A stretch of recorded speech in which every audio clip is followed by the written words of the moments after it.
నా పేరు రాజేశ్వరి అండి. మా పాప పేరు వర్ధిని. తనకి 8th మంత్ వరకి బీపీ అప్పుడే స్టార్ట్ అయింది. 8th మంత్ వరకు చూపించుకుంటున్న హాస్పిటల్‌లో బీపీ ఎక్కువ ఉందని చెప్పి వెళ్ళాము అక్కడికి. అక్కడికి వెళ్ళిన తర్వాత వెంటనే ఫిట్స్ వచ్చేసింది. ఆ బీపీ హై బీపీ మీద ఓవర్‌గా బీపీ 220కి వచ్చేసింది. ఒక్కసారిగా ఎక్కువ వచ్చేసింది. అక్కడికి వెళ్ళాము.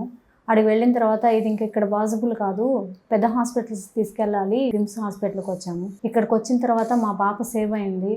మా పాప తగ్గిందంటే ఈ హాస్పిటల్కి రావటం వల్లే కారణము, మా పాప మాకు దక్కటానికి. ఇప్పుడు నేను ఎందుకు చెప్తున్నానంటే, ఇది మీకు ఏదైనా బీపీ కొంచెం ఎక్కువ అనిపించిన 140 వచ్చినా కానీ మీరు వెంటనే రియాక్ట్ అవ్వండి. కిమ్స్కి వచ్చిన తర్వాత ఇక్కడ మాకు 3 కల్లా ఇక్కడికి వచ్చాము. 3:50 కల్లా మాకు బేబీ డెలివరీ చేసేసారు. రూపా మేడము మాకు ఇట్లా చాలా సహాయం చేశారు. వెంటనే మా పాపకి ఏం ఆలోచించకుండా ఇంకా ఇమీడియట్గా ఆపరేషన్ చేసి మా పాపని మాకు సేవ్ చేసి ఇచ్చారు. సో ఈ patient Mrs Vardhini young patient, first pregnancy, బయట ట్రీట్మెంట్ తీసుకుంటా ఉన్నారు బయట హాస్పిటల్లో. 7th మంత్ తనకి బీపీ వస్తుందని డిటెక్ట్ చేసి మెడిసిన్ స్టార్ట్ చేశారు, low dose anti hypertensive medicines. So తను జనవరి 1 హై బీపీ వచ్చింది, ఫిట్స్ వచ్చింది ఇంట్లో అని చెప్పి హాస్పిటల్కి వెళ్ళారు, బయట వాళ్ళు చూపించుకునే హాస్పిటల్కి.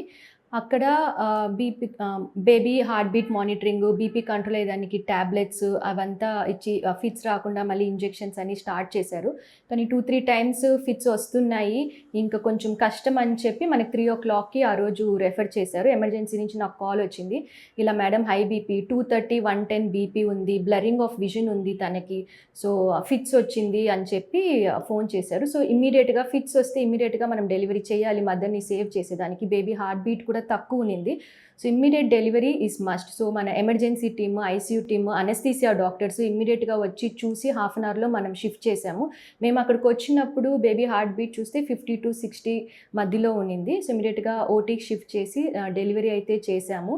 సో బేబీకి బై బర్త్ క్రై అనేది లేదు. సో సిపిఆర్ చేసి మా న్యూనేటాలజీ టీమ్ సిపిఆర్ చేసి బేబీని తీసుకువెళ్ళారు. మదర్ అయితే ఐసీయూలో పెట్టుకొని 2 days, ఎందుకంటే హై బీపీ కాబట్టి న్యూరో రెఫరెన్స్ డాక్టర్ సంఘమిత్ర మేడంకి ఇచ్చాము. ఇచ్చి ఎంఆర్ఐ బ్రెయిన్ చేసి డెలివరీ అయిన తర్వాత బీపీ ట్యాబ్లెట్స్ 2-3 మానిటర్ చేసుకుని doctor Jagadish and team ICU team manage చేశారు ఐసీయూలో. దాని తర్వాత వార్డుకి షిఫ్ట్ చేసాము. పేషెంట్ అయితే బాగా రికవర్ అయింది. బ్లరింగ్ ఆఫ్ విజన్ అనేది she got back vision again, and BP కూడా కొంచెం కంట్రోల్ అయింది. 2-3 యాంటీ హైపర్టెన్సివ్ మెడిసిన్స్ ఇవ్వాల్సి వచ్చింది తనకి.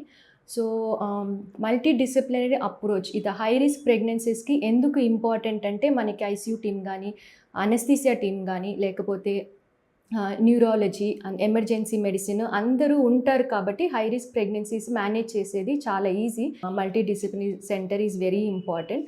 సో ప్రెగ్నెంట్ ఉమెన్కి నేను చెప్పదలుచుకునేది ఏంటంటే, ఏమన్నా అబ్నార్మల్ సిమ్టమ్స్ మేము ఎప్పుడు చెప్తా ఉంటాం ప్రతి లేడీకి, తలనొప్పి వచ్చినట్టు, vomiting sensation, pain, giddiness, vision problems ఏమున్నా ఇమ్మీడియట్గా డాక్టర్కి వెళ్ళి చూపించుకోవాలి. నెగ్లెక్ట్ చేయొద్దు. బేబీ మూమెంట్స్ తగ్గినా కానీ నెగ్లెక్ట్ చేయొద్దు. ఇచ్చిన మెడిసిన్స్ కరెక్ట్గా తీసుకోండి, డయట్ కరెక్ట్గా ఫాలో అవ్వండి.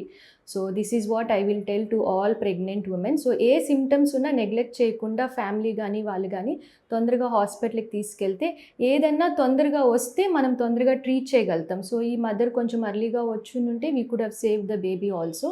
బేబీ ఇప్పుడు ఎన్ఐసీయూలో ఉంది, ట్రీట్మెంట్ చేస్తున్నారు, బట్ మదర్ రికవర్ అయింది. ఇప్పుడే ఫాలోఅప్కి వచ్చారు, ఫస్ట్ ఫాలోఅప్కి. బీపీ అంతా కంట్రోల్ ఉంది. బీపీ మెడిసిన్స్ ఇంకొద్ది రోజులు తను తీసుకోవాల్సిన అవసరం వస్తుంది. So please follow all that. Thank you.